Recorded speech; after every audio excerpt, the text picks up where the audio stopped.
मेरा नाम रेशमा है। हम लखनऊ के रहने वाले हैं। यह बात तब हुई थी जब मैं 18 साल की थी।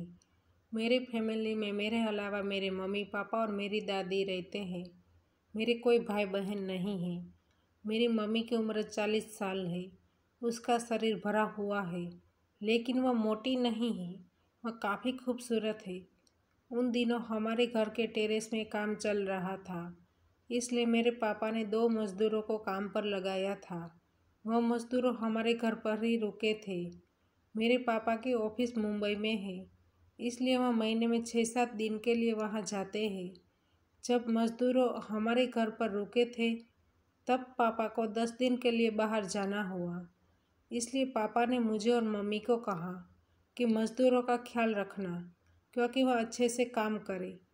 फिर मेरे पापा चले गए। मज़दूरों को शाम की चाय देने के लिए मैं जाती थी, लेकिन एक दिन मैं अपने फ्रेंड के घर गई थी।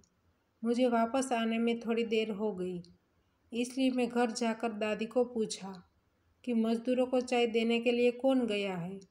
तो दादी ने कहा, तुम्हारी मम्मी टेरेस पर चाय लेकर गई है।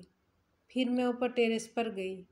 मैंने वहाँ जाकर देखा तो उस दिन मज़दूरों का ठेकेदार भी आया हुआ था और मम्मी वहाँ चाय लेकर गई थी। मम्मी ठेकेदार को कह रही थी कि जल्दी काम निपटा दो। उसने कहा, देखो, आप इन दोनों मज़दूरों को रहने की सुविधा कर देंगे तो जल्दी काम खत्म हो जाएगा। मम्मी ने कहा, हमारे घर में नीचे जगह नहीं है। फिर उसने कहा, वह दोनों टेरेस पर रहेंगे, आप उनको गद्दा और कंबल दे दो। ठेकेदार के जाने के बाद मम्मी चाय के कप उठा रही थी।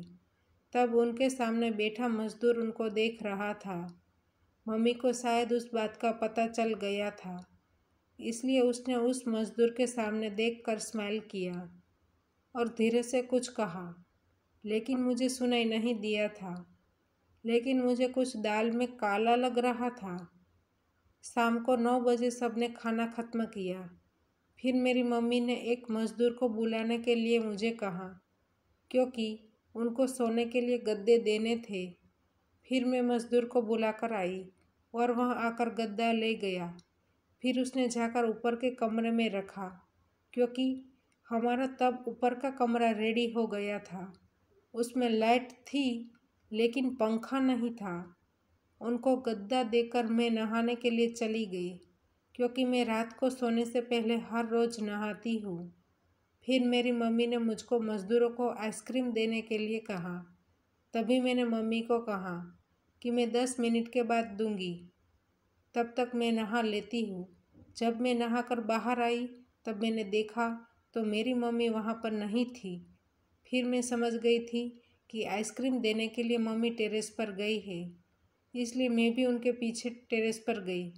वहाँ जाकर मैंने देखा तो मेरे पैरों तले से ज़मीन खिसक गई। मैंने अपनी मम्मी को मज़दूर के साथ नाचते और गाते हुए देखा। तो दोस्तों, हमारी कहानी यहीं पर समाप्त होती है। आपको कहानी पसंद आई है तो वीडियो को लाइक करें और शेयर करें, और चैनल पर नए हैं तो चैनल को सब्सक्राइब करें। धन्यवाद।